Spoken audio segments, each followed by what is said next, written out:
Assalamualaikum warahmatullahi wabarakatuh. Selamat pagi dan salam sejahtera untuk kita semuanya.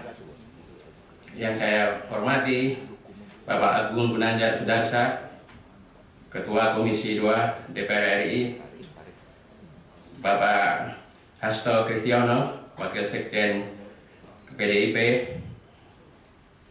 Bapak Adi Nirwanto, Pak Lambok, dan semua ke narasumber serta ke para peserta seminar yang saya cintai.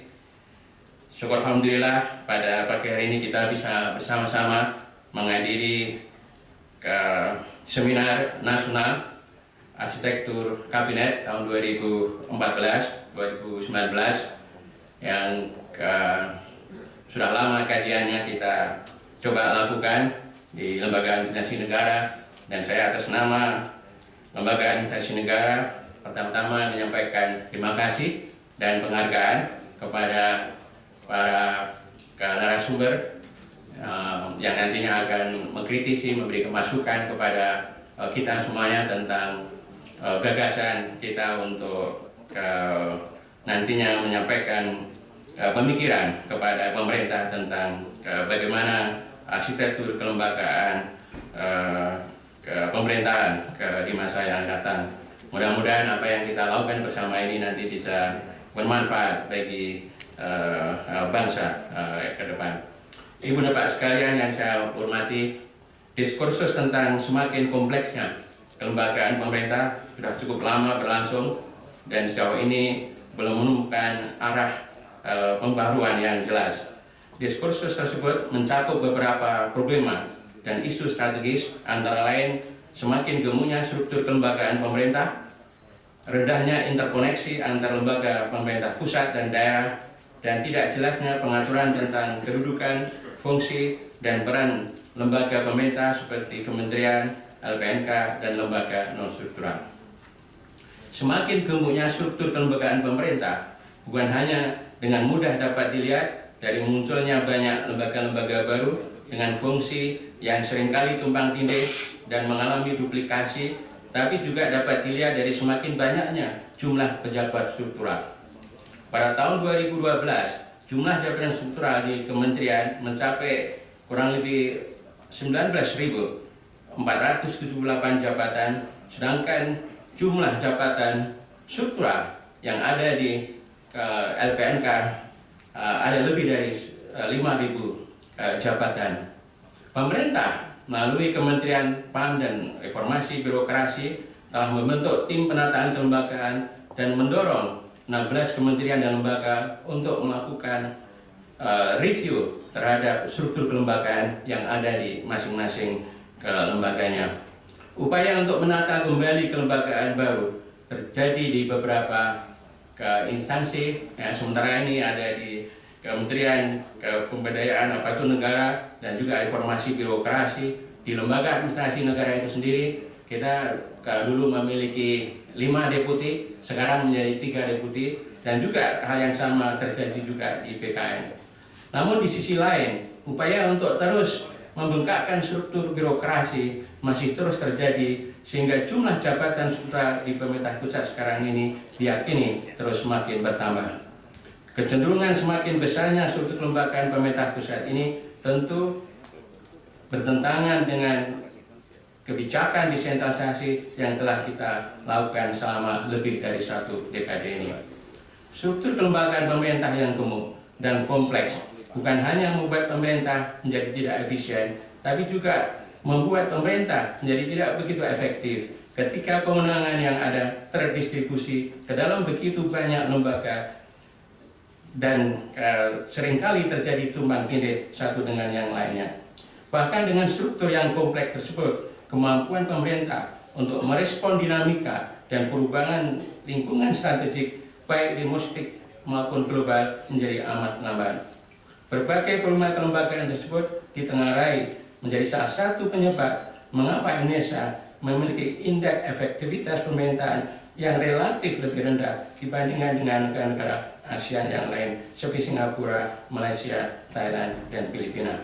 Sedangkan efektivitas pemerintah sangat berpengaruh terhadap aspek kehidupan sosial ekonomi masyarakat, termasuk terhadap kemampuan para pelaku sosial ekonomi dalam menghadapi tantangan globalisasi.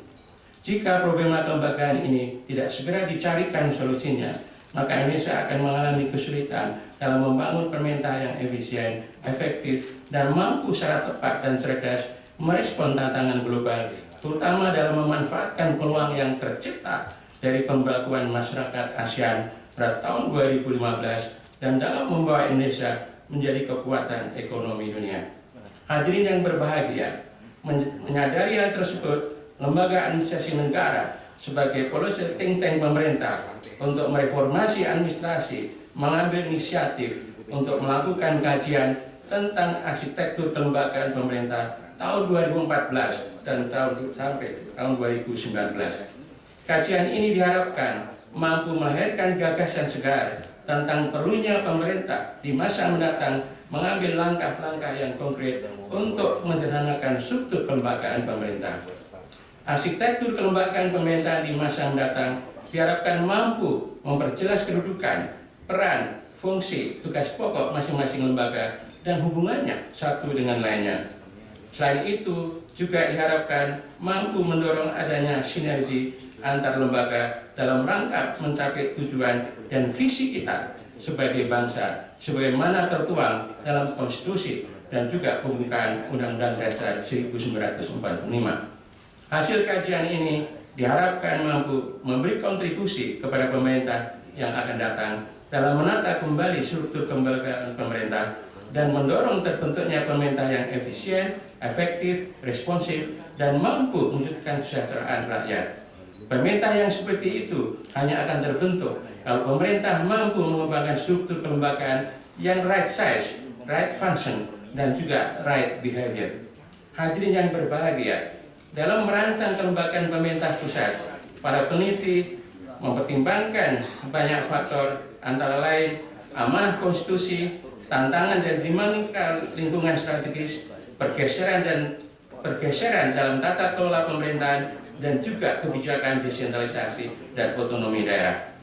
Dengan mempertimbangkan berbagai faktor tersebut, kajian ini mengkombinasikan amanat konstitusi yang bersifat statis dengan perubahan lingkungan strategis yang bersifat dinamis. Melalui pendekatan ini, diharapkan gagasan tentang struktur kelembagaan pusat nantinya lebih responsif dengan tuntutan perubahan lingkungan strategis, namun tetap mengandalkan pada nilai-nilai luhur dan amanat pendiri bangsa. Sehingga kita dapat berharap bahwa pemerintah yang akan datang akan dapat mewujudkan kinerja yang lebih baik, terutama dalam melayani kepentingan rakyat dan mempercepat terwujudnya kesejahteraan rakyat. Hasil kajian ini tentu masih jauh dari sempurna. Karena itu saya berharap melalui seminar ini para peneliti nanti akan dapat memperoleh banyak masukan dan kritik yang berharga dari para narasumber dan juga dari hadirin sekalian, sehingga hasil kajian ini nantinya akan menjadi lebih berbobot dan mampu memberikan masukan yang penting bagi pemerintah yang akan datang. Selanjutnya, saya sangat berharap nanti ya di dalam seminar ini Bapak Menteri Pemberdayaan Aparatur Negara bisa memberikan juga keynote speech. Saya diberitahu bahwa Pak Asbar sedang dalam perjalanan menuju ke tempat kita ini, dan selamat datang Pak Eko. Mudah-mudahan nanti kita semuanya di dalam seminar ini bisa secara produktif ya, memberikan masukan pada kita semuanya ya, untuk mencari alternatif ya, terbaik bagi pemerintah di dalam menata kembali kelembagaan pemerintah baik di pusat maupun di daerah. Nah, dengan mengucapkan Bismillahirrahmanirrahim, saya ingin menyatakan bahwa seminar nasional tentang arsitektur kelembagaan pemerintah tahun 2014 dan 2015 ini secara resmi dibuka.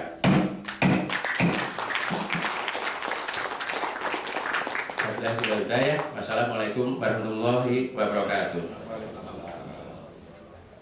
Terima kasih Bapak Kepala Lembaga Administrasi Negara. Kami ucapkan selamat datang kepada Bapak. Selamat pagi, salam sejahtera kepada kita sekalian. Yang saya hormati Bapak Wakil Menteri Pendayagunaan Aparatur Negara dan Reformasi Birokrasi, Bapak Profesor Dr. Eko Prasojo. Yang saya hormati Ketua Komisi 2 Dewan Perwakilan Rakyat Republik Indonesia, Bapak Agun Gunanjar. Yang saya hormati para narasumber dan juga penanggap Seminar Nasional Arsitektur Kabinet 2014 sampai 2019 yang saya hormati. Yang saya hormati para sesepuh Lembaga Administrasi Negara, Bapak Profesor Dr. Mustafa Dijaya, dan juga hadirin yang berbahagia. Saya atas nama tim pengkaji Arsitektur Kabinet 2014-2019 mohon waktunya untuk memaparkan dari apa yang telah kita laksanakan selama hampir 9 bulan sejak kita melakukan kegiatan ini. Sebagaimana tadi sudah disampaikan oleh Bapak Kepala Lembaga Administrasi Negara, ada beberapa prakondisi yang melatar belakangi gagasan kita untuk melakukan kajian arsitektur Kabinet 2014 sampai 2019. Postur kelembagaan pemerintah pusat yang masih dianggap terlalu besar, dan itu adalah ironi dengan kebijakan desentralisasi dan otonomi daerah yang selama ini sudah lebih 1 dasawarsa kita laksanakan. Besarnya kelembagaan pemerintah tersebut jelas berimplikasi terhadap besarnya alokasi institusional dan juga overlapping terhadap tugas fungsi antar kelembagaan pemerintah, baik pada level kementerian, lembaga pemerintah non-kementerian, lembaga non-struktural ataupun lembaga lainnya. Sehingga dalam hal ini, inilah yang menjadi keprihatinan kita, sehingga kita bisa dikatakan bahwa kelembagaan yang ada masih belum bisa menjadi alat yang sangat tepat untuk mencapai tujuan dalam kehidupan berbangsa dan bernegara. Dan sebagaimana kita maklumi semua, bahwa dalam konteks reformasi birokrasi, salah satu area perubahan yang ditekankan adalah pembenahan kelembagaan pemerintah dalam rangka mewujudkan suatu kelembagaan yang tepat ukuran, tepat fungsi, dan juga tepat pelaksananya. Right sizing, right function, and right behavior.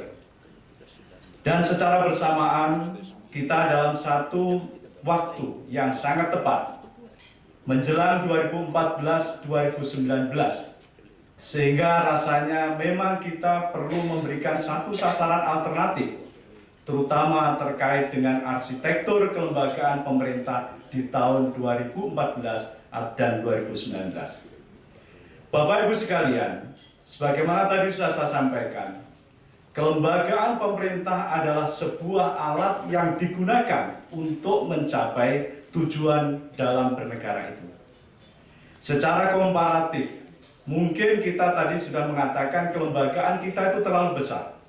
Hal itu terutama adalah ketika kita coba untuk melakukan perbandingan dengan beberapa negara-negara lain. Sebagai contoh, dalam kelompok negara besar, misalnya adalah Republik RRC, Republik Rakyat Cina. Di RRC, jumlah kementerian itu hanya 23. Sedangkan mungkin di Korea itu jumlahnya hanya sekitar 17. Jepang 11. Mungkin kita ini agak sedikit berbangga karena kita masih di atas misalnya Sri Lanka dan juga adalah kita di atas India. Nah, kalau seandainya kita flashback ke belakang, ternyata memang dari kabinet yang ada yang telah disusun dari waktu ke waktu. Pada saat pemerintahan Kabinet Pembangunan 1 dan Kabinet Pembangunan 2, jumlah kementerian yang ada itu hanya 25 dan 21. Padahal pada kabinet yang Indonesia Bersatu yang 1 dan 2, kita cukup konsisten dengan jumlah kabinet 34. Hanya pada kabinet pembangunan Indonesia Bersatu yang kedua kita melakukan penambahan untuk jumlah wakil menterinya. Dari kondisi tersebut, sebagai sebuah pengkaji, kita melakukan dua pertanyaan yang sangat fundamental. Kira-kira bagaimana tipologi kelembagaan pemerintah pusat yang akan datang? Bagaimana sebetulnya posisi ideal dari tipologi kementerian, tipologi kelembagaan dengan memperhatikan beberapa aspek-aspek yang nanti akan kita jelaskan. Secara spesifik, pertanyaan yang kita ajukan adalah bagaimana arsitektur kelembagaan kementerian pada kabinet 2014 sampai 2019. Bapak Ibu sekalian yang saya hormati, dalam menyusun kajian ini kita menggunakan satu kerangka pikir, dan itu tadi sudah disampaikan oleh Pak Kepala, mencoba untuk mengkombinasikan antara pendekatan konstitusional dengan pendekatan yang sifatnya dinamis. Artinya kita melihat bagaimana perubahan lingkungan strategis itu terjadi. Ketika kita melakukan analisis terhadap konstitusi, terutama pembukaan Undang-Undang Dasar 1945 dan batang tubuhnya, kita menemukan beberapa urusan-urusan pemerintahan yang itu harus dilakukan. Kemudian dengan kita memperhatikan beberapa perkembangan lingkungan global, lingkungan strategis, baik sifatnya lingkungan global, misalnya seperti hal-hal atau isu-isu yang terkait dengan transnational crime, isu-isu yang terkait dengan pemanasan global, dan isu-isu yang terkait dengan kesepakatan internasional. Kita mendapatkan satu rumusan terkait dengan urusan-urusan yang sifatnya strategis dan itu harus dilakukan oleh pemerintah. Kemudian setelah kita mendefinisikan dari urusan-urusan tersebut, kita melihatnya dalam konteks hubungan pemerintah pusat dan daerah, dalam konteks desentralisasi dan otonomi, maka akan kita dapat menjelaskan sebetulnya urusan di tingkat pemerintah pusat itu apa saja. Jadi dalam hal ini kita adalah fokusnya adalah bagaimana pemerintah pusat itu adalah melakukan secara tepat dari hal-hal yang sudah menjadi mandat yang harus dia lakukan.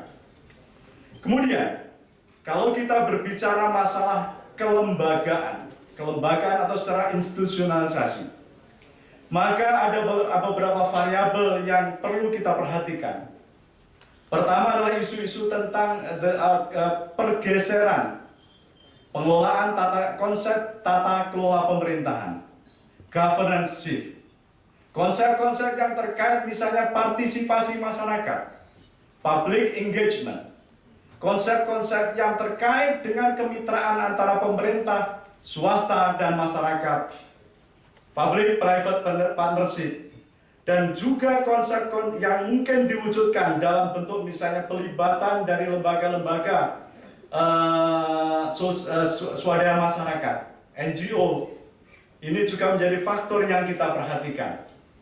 Sehingga akhirnya merumuskan sebetulnya pemerintah itu berfungsi apa saja. Ada 3 rumusan yang kita tawarkan. Pertama adalah pemerintah berfungsi hanya dalam aspek regulatif, mengatur. Yang kedua adalah pemerintah berfungsi dalam level eksekutif, artinya melaksanakan.